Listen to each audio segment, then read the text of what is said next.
comment ça va, Cathy, ma belle Cathy? Puis toi, mon petit nez picoté, hein, picotine? Ah, ben oui, bon.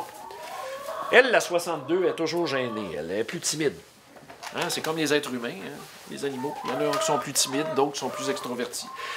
Ben, écoutez, bon temps des fêtes. J'espère que ça va bien à date et pas besoin de vous faire le bilan de l'année. Ça se résume en 2 mots. 2019 en agriculture, ça se résume en 2 mots. 2 mots. Lesquels, d'après vous? Hein? Anus. Anus. Horribilis. Une année horrible. Hein? Je connais bien mon latin. Hein? Ça a été une année anus. Horribilis. Alors, on va se souhaiter de la paix et de la sérénité pour 2020. Souhaitons-nous pas du beau temps, souhaitons-nous pas des belles récoltes, juste la paix et la sérénité, ça va nous aider à passer au travers, hein? Un jour à la fois. Ça sera pas nécessairement rose, mais souhaitons-nous ça au moins. Maintenant, je vais vous parler de SPA Canada. SPA Canada, c'est un organisme sans but lucratif. N'importe qui peut se partir un OSBL, là, au Québec et au Canada. C'est pas compliqué, là. Laissez-vous pas impressionner par le titre OSBL. Alors, c'est un OSBL qui collecte des fonds, qui ne semble pas être reconnu par l'Agence de revenus du Canada pour émettre des reçus pour dons de charité, qui par la suite sont déductibles d'impôts dans votre rapport d'impôt. Donc, il ne semble pas avoir cette reconnaissance-là. Et je remercie Jean-Yves April sur le site des Amis de la gestion de l'offre et des régions, là, sur la page Facebook, qui m'a envoyé l'article de la presse. Vous ferez une recherche Google SPA Canada. Il y a un article de la presse qui avait été fait. Ces gens-là ont ramassé plus d'1 million. La mission est floue. On a l'impression qu'on donne à la SPCA, qui opère un refuge à Montréal, qui est un organisme magnifique, très bien géré. Mais non, c'est une autre organisation à part. Alors bon, ils récoltent de l'argent, engagent des gens, font des manifs. Là. Je ne sais pas si vous avez vu, je pense que c'est hier ou avant-hier, dans les rues de Montréal, là, il y avait un gars qui se promenait en G-string avec une fille aussi qui était à moitié tout nue pour dénoncer le fait qu'il y avait des manteaux de fourrure en hiver, je pense. C'est une affaire de même. Là. Bon. Je ne veux pas faire le procès de ces gens-là avec vous. Là. On est tous à la même longueur d'onde. On ne les veut pas sur nos fermes, ces gens-là. Mais là, ils ont fait un post Facebook il y a quelques jours où ils invitent des gens à porter leur candidature pour venir de façon légale infiltrer nos fermes et documenter par des photos ou des vidéos la façon dont on élève nos animaux. Moi, je vais vous entretenir de 2 aspects. Premièrement, le cas de Saint-Hyacinthe, il y a 3 semaines, s'il y a des gens qui débarquent chez vous qui ne sont pas invités, là, sans excuse légitime, là, puis qui vont faire un sit-in dans la porcherie, comme on a vu, ça, c'est criminel. Intro par infraction. Il y a même peut-être un risque à la biosécurité. Il y a eu des dommages de causés, le stress aux animaux et tout ça, mais ça, c'est criminel. Il y a eu des arrestations, il y a des accusations et il y aura un procès. Ça, c'est clair. Donc, c'est pas légal. Ce que propose SPA Canada, puis il y a des agriculteurs, j'ai lu sur les forums, qui soupçonnent le fait qu'ils vont se faire engager comme employés pour infiltrer nos fermes, prendre des photos, documenter ça, et après, bang, faire un stunt médiatique, puis balancer ça dans la sphère publique. Admettons que c'est ça qu'ils font. Est-ce que c'est légal? On réfléchit ensemble. Est-ce que c'est légal? La réponse, c'est non.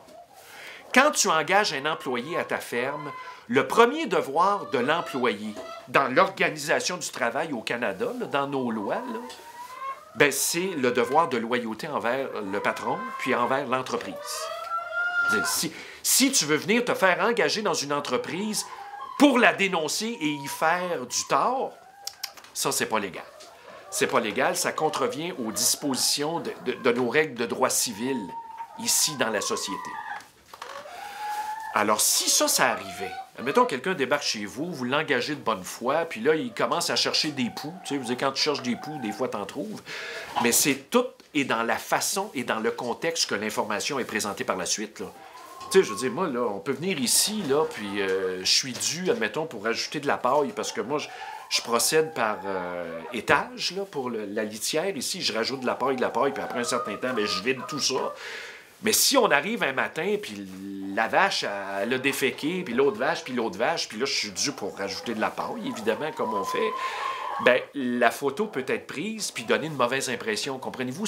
Tout est dans le contexte et dans la façon dont on présente ça aujourd'hui. Alors, ça, si ça devait arriver chez vous, ben, c'est pas légal.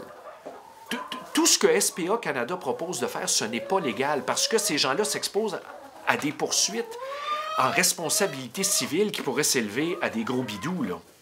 Je sais bien que ces gens-là font des collectes de fonds avec la naïveté des gens qui donnent, là, pensant que c'est la SPCA ou pensant qu'ils opèrent des refuges ou pensant qu'ils viennent en aide aux animaux. OK, peut-être, là, mais peut-être que non aussi. Mais ces gens-là s'exposent à des responsabilités civiles qui pourraient être très onéreuses. Alors moi, un comme dans l'autre, c'est pas légal, ce qu'ils proposent. Alors moi, j'ai envoyé ça là, à la Sûreté du Québec, ce poste-là. Peut-être que ça vaudrait la peine de demander l'avis d'un procureur de la Couronne là-dessus, parce que c'est une incitation à commettre des actes illégaux. Une incitation à commettre des actes illégaux de nature civile ou de nature criminelle, c'est pas clair. Est-ce que c'est une infraction criminelle? Alors ça, j'ai envoyé ça à la Sûreté du Québec aujourd'hui. Maintenant, je pense que l'UPA devrait, si ce n'est pas déjà fait, peut-être que l'UPA a déjà réfléchi là-dessus, se sont réunis dans le temps des fêtes. Je pense que l'UPA devrait se servir de son fonds de défense pour qu'on puisse aller au front contre ces organisations-là. Je vous donne l'exemple du cas de Saint-Hyacinthe, cet élevage-là porcin. Il y a eu une intro par infraction, il y a eu un sit-in, un risque à biosécurité, le stress pour les animaux, stress pour les producteurs, les dommages, le trouble, la réputation, les attaques à la scène internationale. Je veux dire, le vidéo était viral. Il a été vu plusieurs fois. Puis les gens qui ne connaissent pas trop ça se disent « Ah, c'est bien épouvantable! » Alors que l'élevage était 100% conforme. Alors, il y a un tort de causer à l'entreprise. Moi, je pense que le fonds de défense de l'UPA devrait entrer en jeu. Parce que là, on assiste à un nouveau phénomène, me semble-t-il, où la sécurité sur nos fermes est en péril. Il va falloir qu'on se protège au niveau physique, comme on a vu à Saint-Hyacinthe, là, mettre des barrures, des caméras de surveillance, tout ce que vous voulez. Là, je veux dire, on ne sait pas là, ce qui s'en vient par la suite. Et en plus, ils veulent s'introduire par la voie de l'espionnage au sein de nos fermes en se faisant engager sous le prétexte d'être des employés. Alors, qui a les moyens de poursuivre aux civils aujourd'hui? Déjà que la marge de profit en agriculture n'est pas énorme, s'il faut que tu te défendes, tu seul dans ton coin, contre des envahisseurs qui viennent des grands centres urbains pour venir foutre le bordel dans nos fermes, ben moi, je pense que l'UPA devrait utiliser son fonds de défense pour supporter ces producteurs-là qui sont pognés avec ça. Comme le gars et la fille de Saint-Hyacinthe, là, qui ont cet élevage-là porcin, devrait être soutenu par le fonds de défense de l'UPA pour les poursuivre. Pour poursuivre l'association qui a parrainé ça, cette intro par infraction-là aux civils. Il faut que ces gens-là soient poursuivis. Il faut qu'ils payent pour les dommages qu'ils ont causés. La même chose si ça se produit via des employés qui viennent nous infiltrer puis qui nous font du tort après sur la place publique. Il faut être capable de poursuivre la SPA Canada qui parraine ce genre d'activité-là qui est illégale. J'espère. Moi, c'est mon vœu pour 2020. Là, on est rendu à la croisée des chemins. Oui, il faut établir un dialogue entre les différents partenaires de la société. Moi, j'ai pas de problème à jaser avec les végans. Ils peuvent s'asseoir ici, là, on va mettre une chaise berçante et on va jaser ensemble. Peut-être qu'on se rejoindra jamais, mais au moins, on va se parler. Mais prendre le chemin que la SPA Canada veut faire, ça, c'est pas bon. Parce qu'à un moment donné, ils vont... ça va mal tourner. Je vous le dis, ils vont rentrer sur une ferme, ils vont faire un stratagème particulier, puis ça va mal se terminer. Vous savez que depuis 2012, il y a une loi au Canada que le gouvernement Harper a fait adopter en modifiant le code criminel qui permet à l'individu qui se sent menacé dans son intégrité de procéder à l'arrestation de la personne et d'utiliser la force pour le faire. La force doit être à la mesure de la menace, là, on s'entend. Mais Harper a rajouté aussi qu'on peut procéder à l'arrestation et utiliser la force pour protéger nos biens. Ça a été modifié en 2012. Alors, je ne sais pas si la SPA Canada est au courant et les autres organismes de Animal Rights sont au courant, mais il y a un potentiel ici à ce que ça se termine très mal pour eux. Alors, moi, je vous dis, dans des cas comme ça, il faut appeler la Sûreté du Québec. Il faut garder son sang-froid, même si c'est des situations épouvantables sur le plan du stress.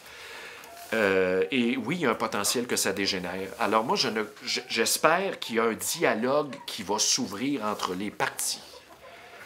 qu'il y a un dialogue. Je dis pas qu'il faut faire des concessions envers les véganes puis les animalistes. C'est pas ça que je dis. Mais le dialogue peut permettre peut-être une compréhension mutuelle et un apaisement. Mais en attendant, on a le droit de prendre les moyens nécessaires pour défendre nos biens. J'espère qu'ils sont au courant. Et ça serait bien intéressant en 2020 que l'UPA prenne vraiment le... Qu'est-ce qui se passe, les petites filles en arrière, là? Tu tousses, ma belle? Bon, on va checker ça après. Alors, il faudrait que l'UPA prenne le leadership là-dedans, puis peut-être que le Fonds de défense devrait être mis à contribution pour qu'on puisse faire des exemples. Des exemples dans la jurisprudence, qu'on crée des précédents devant les tribunaux pour qu'on puisse procéder à nos élevages puis à nos activités agricoles en paix. Hein? En paix, en sérénité. Je pense qu'on a assez de stress de même avec les normes, les règlements, les politiques, le marché international qui nous rentre dedans, les accords internationaux, les marges de profit qui baissent, l'éco-anxiété, le climat qui est devenu impossible. Tu sais, je vous dis, la cour est pleine, là. On n'a pas besoin des véganes et des animalistes dans nos fermes. Alors, j'espère que l'UPA, moi, c'est mon souhait pour 2020, ça serait le fun que l'UPA prenne le leadership là-dedans. Alors, je vous souhaite, en 2020, une année de paix et de sérénité. Et si vous avez un down, si vous avez un creux de la vague, si vous voulez en finir, si vous voyez juste du noir, si vous êtes en épuisement, si vous êtes en burn-out, si vous avez perdu vos repères, n'hésitez pas. Écrivez, appelez au cœur des familles agricoles, tous les organismes de prévention et d'aide en détresse, le tournant et tout ça. On pense à vous. Alors, bonne année. On termine ça avant que le courant coupe. Bon verglas à tout le monde!